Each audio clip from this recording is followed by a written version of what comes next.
हैं। This is a true statement. जब ये भारत देश जो किस जमाने में सोने की चिड़िया कहलाता था, दुनिया का नंबर 1 इकोनॉमी था, चाहे चंद्रगुप्त मौर्य या अशोका जी का टाइम हो, ऑन इंडियाज डेवलपमेंट स्टोरी। जिनके इरादे नेक और साफ होते हैं, उनके बीच में रुकावटें आती हैं और लोगों को लगा कि Indian growth story is going to be on the back foot, हम पीछे चले जाएंगे।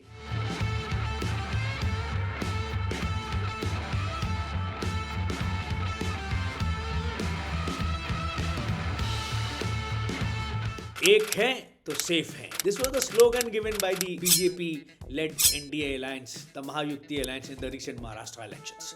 मेरे दोस्तों, मेरे अजीजों, अपनी इस वीडियो में आपको बताऊंगा the effect of this Maharashtra victory on the Indian financial markets and the Indian economy, the overall effect of the state of Maharashtra in the growth of the Indian story. India की जीडीपी में, India के foreign direct investment में, India के manufacturing sector में, agriculture sector में, industrial sector में महाराष्ट्र कितना important role play करता है। Maharashtra is actually the number 1 state as far as business is concerned, as far as India's financial and banking services sector is concerned. बहुत बड़ा contribution ये देता है और ये डबल इंजन की सरकार सोने पे सुहागा है। जो स्कीम्स चल रही थी उनको स्टेटस को मेंटेन रहेगा और नई नई स्कीम्स आएंगी। जो है प्रधानमंत्री जी ने इलेक्शन से पहले ही काफ़ी सारी स्कीम्स अनाउंस करी हैं, उनको डिटेल में बताऊंगा। जो इंफ्रास्ट्रक्चर, रूरल, एग्रीकल्चर और मैन्युफैक्चरिंग सेक्टर में महाराष्ट्र को दोबारा से पटरी पे उतार देगा और Indian growth story would be more faster than before. एक हैं तो सेफ हैं। This is a true statement. जब ये भारत देश जो किस जमाने में सोने की चिड़िया कहलाता था, दुनिया का नंबर 1 इकोनॉमी था, चाहे चंद्रगुप्त मौर्य या अशोका जी का टाइम हो, हमने जो है पूरी दुनिया में इकोनॉमिक और साइंटिफिक और पॉलिटिकल सिस्टम को जो है हम राह दिखा रहे थे, जो है क्योंकि हम एक थे।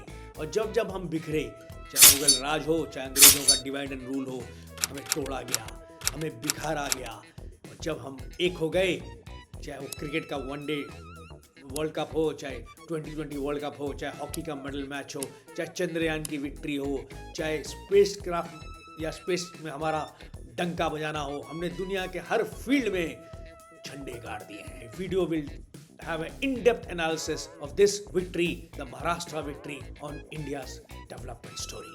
जिनके इरादे नेक और साफ होते हैं, उनके बीच में रुकावटें आती हैं और लोगों को लगा कि Indian growth story is going to be on the back foot, हम पीछे चले जाएंगे। जो 10-15 साल से हमारे देश में जबरदस्त economic, financial, agriculture, land, labour laws में रिफॉर्म्स हो रहे थे, मैं बताऊंगा अब आपको क्यों महाराष्ट्र इतना इम्पोर्टेंट है हमारे देश के प्रोग्रेस के लिए। ना ही ये सिर्फ सेकंड लार्जेस्ट स्टेट है with 48 seats in the Lok Sabha, it contributes the maximum amount, the largest amount to the overall GDP. Around 14 से 15% कंट्रीब्यूट करता है हमारे ग्रॉस डोमेस्टिक प्रोडक्ट की इनकम में। यहाँ पर कैपिटा इनकम पूरे देश की पर कैपिटा इनकम से 30% ज़्यादा है। यहाँ बिलियनर्स और मिलियनर्स की संख्या सबसे ज़्यादा है। 16% से ज़्यादा टोटल एक्सपोर्ट्स इंडिया का जो है महाराष्ट्र में होता है। इंडिया के सबसे ज़्यादा स्टार्टअप्स, अराउंड 19 से 20% स्टार्टअप जो गवर्नमेंट ऑफ इंडिया एमएसएमई और स्टार्टअप को बढ़ावा दे रही है। मोर देन 1/5 या 20% इंडस्ट्रियल आउटपुट इस देश की महाराष्ट्र से आती है। और फिस्कल ईयर 24 में अराउंड $8.48 बिलियन के साथ more than 50% foreign direct investment इस स्टेट से आता है। डिफरेंट टाइप्स ऑफ फार्मिंग जिसमें देश तरक्की कर सकता है, क्लस्टर फार्मिंग, जो मैं आगे डिटेल में बताऊंगा।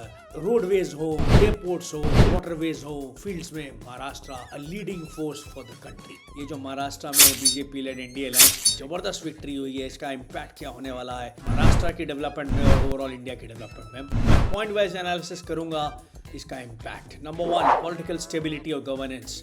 जब पॉलिटिकल कंटिन्यूटी होगी जो है स्टेट में, जो है जिसकी वजह से सारे के सारे जो पहले प्रोजेक्ट्स चल रहे थे उन पे स्टेटस क्यों मेंटेन होगा, वो स्मूथली डेवलप होंगे। Infrastructure, urban, industrial, economic projects, जिसकी वजह से महाराष्ट्र की स्टेट गवर्नमेंट वाइटल इनिशिएटिव्स ले पाएगी for the economic growth of the whole state as well as the country. Business confidence generate होगा जो है। A strong political mandate can boost investor confidence in the state, क्योंकि investors को ये लगेगा उनका पैसा सेफ है। 5 साल के लिए सरकार है, स्ट्रॉन्ग सरकार है, जिसकी वजह से बहुत सारा डोमेस्टिक और फॉरेन इन्वेस्टमेंट महाराष्ट्र में आएगा in the sectors of manufacturing, real estate, technology and retail. Number 2, impact on industrial growth. Maharashtra is home to significant portion of India's industrial base, चाहे वो ऑटोमोबाइल हो, मैन्युफैक्चरिंग हो, आईटी हो, फाइनेंस हो, pharmaceuticals हो, textiles हो, और जबरदस्त इंफ्रास्ट्रक्चर में बूस्ट आने वाला है। जैसे प्रधानमंत्री जी ने नागपुर के इंटरनेशनल एयरपोर्ट को जो है रीडेवलपमेंट करने की स्कीम बताई। नागपुर विदर्भा का बहुत इंपॉर्टेंट रीजन है। द नेशनल पार्क्स हैं तडोबा और पेंच नेशनल पार्क, टूरिज्म अफेक्ट होगा, काफी सारे मैन्युफैक्चरिंग सेक्टर्स आसपास के विदर्भा के इम्पैक्ट होंगे और बूस्ट करेंगे। सिमिलरली उन्होंने हमारे रिलीजियस कैपिटल शिरडी, साईं बाबा की शिरडी एयरपोर्ट के लिए 650 करोड़ रुपए का सैंक्शन किया। वर्ल्ड क्लास एमिनिटीज का एक हॉल बना रहे हैं वो शिरडी एयरपोर्ट पे, जिससे रिलीजियस टूरिज्म और बूस्ट कर जाएगी। तो ये सारे factors would attract lot of FDI and domestic investment in the state of Maharashtra. Agriculture and rural development, point number 3, agrarian policies. Maharashtra agriculture में जो है खासकर मराठवाड़ा और विदर्भा रीजन जो है काफ़ी सारे चैलेंजेस फेस किया, वाटर स्केसिटी, क्रॉप फेलियर्स और हाई इंडेप्टनेस। तो ये जो नई गवर्नमेंट हमारी आएगी वो काफ़ी सारे irrigation infrastructure, credit access, loan सस्ते और आसानी से मिल जाएं, मार्केट एसेस फॉर फार्मर्स, उनका माल आसानी से बिक जाए, direct transfers to their account, rural welfare schemes, rural consumption schemes, काफ़ी सारी स्कीम्स लेके आएगी। और डबल इंजन की सरकार होने की वजह से not only the state government but also the central government will boost the agriculture and rural development in the states of Maharashtra. Number 4, infrastructure developments. काफी सारे मेट्रो और road projects, Mumbai metro, Poona metro, Nagpur metro, ये सारे fast track हो जाएंगे जो है। और काफी सारे रोड प्रोजेक्ट, चाहे मुंबई पूना का रोड प्रोजेक्ट हो, चाहे मुंबई नागपुर का रोड प्रोजेक्ट हो, वो भी फास्ट ट्रैक हो जाएगा और 2-3 साल में कंप्लीट हो जाएंगे, जिसकी वजह से कार्गो और रोड ट्रांसपोर्ट में बूस्ट आ जाएगा। सिमिलरली पब्लिक प्राइवेट पार्टनरशिप्स बढ़ जाएंगी which will help in development of housing, smart cities and industrial corridors in the whole state of Maharashtra. और सोने पे सुहागा होने वाला है मुंबई और पूना के बीच में जो लूप आने वाला है, जिसकी वजह से 300 किलोमीटर की जर्नी 25 मिनट में पूरी हो जाएगी। 25 से 26 लोग एक तरफ रूट में ट्रेवल कर सकते हैं, जिसकी वजह से इस लूप की वजह से 27-28 तक ही आ जाएगा, जिसकी वजह से ज़बरदस्त बूस्ट मिलने वाला है महाराष्ट्र की इकोनॉमी को।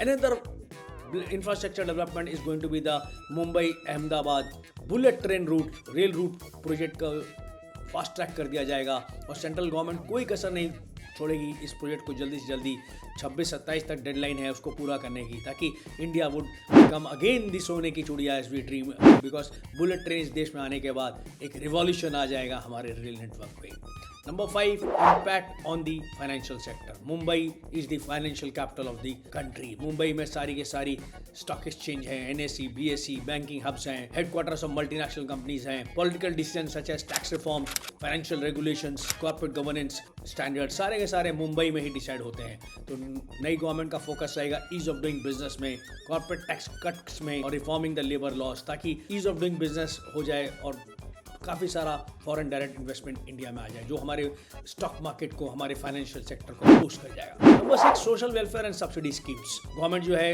Education subsidy, food security programmes, disposable incomes, retail, FMCG, consumer goods में काफ़ी सारे सोशल प्रोग्राम्स लाएगी, मिड डे मील्स, ताकि सोसाइटी भी साथ साथ डेवलप करती जाए, अपलिफ्टमेंट ऑफ द सोसाइटी हो जाए। लखपति बहना स्कीम भी लेके आ रही है, जिसमें 50 लाख औरतों को जो है वो sustainable education as well as startup hubs बनाना चाहती है। फिजिकल डेफिसिट्स का कम करना चाहेगी गवर्नमेंट जो है by increasing the GDP of the state as well as the country. Number 7, tourism and hospitality. Maharashtra with Mumbai, Pune and key tourist destinations like Lonavala, Alibag, Mahabaleshwar and the national parks is a major tourist hub. और stable government होने की वजह से high tourism यहाँ पे आएगा। जो लोगों को लगेगा कि hotels, airlines, related sector safe हैं, कोई टेंशन नहीं है, पॉलिटिकल अनस्टेबिलिटी नहीं है, सोशल अनस्टेबिलिटी नहीं है, जिसकी वजह से tourism would take a boost. Similarly, culture or event-driven tourism, Mumbai being the cultural capital of the country, या कल्चरल टूरिज्म भी, इंटरनेशनल एक्सपोज काफ़ी सारे होंगे, हॉस्पिटैलिटी इंडस्ट्रीज और ट्रैवल इंडस्ट्री से कंसर्न काफ़ी सारे फोरम्स और इवेंट्स होंगे। Number 8, environment and sustainable development policies, green policies.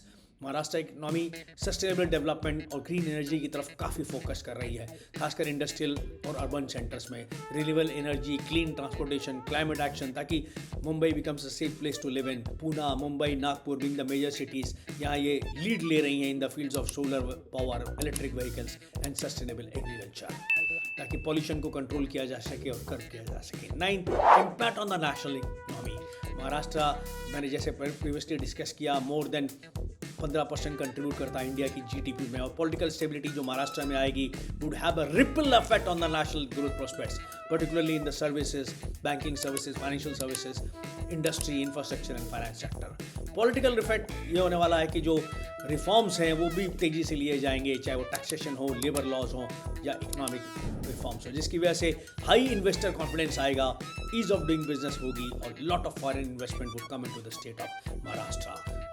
क्या लगता है कि ये जो विक्ट्री है इसका लॉन्ग टर्म इम्पैक्ट क्या होगा? और आप ऐसे वीडियोस डिफरेंट स्टेट्स, चाहे Bihar, UP, north eastern states, south India के स्टेट्स, तमिलनाडु, आंध्र प्रदेश, तेलंगाना, गोवा, इनका impact on the Indian economy आप सुनना चाहेंगे मेरे आने वाले वीडियोस में। Like and subscribe to my YouTube channel capital buddy, घंटी भी बजाना देना मेरे दोस्तों, मेरे अजीजों, और like me on Instagram also. जीत की खातिर बस जुनून चाहिए, जिसमें उबाल हो ऐसा खून चाहिए, ये आसमान भी आएगा जमीन पर, बस इरादों में जीत की गूंज चाहिए। जय हिंद, वंदे मातरम।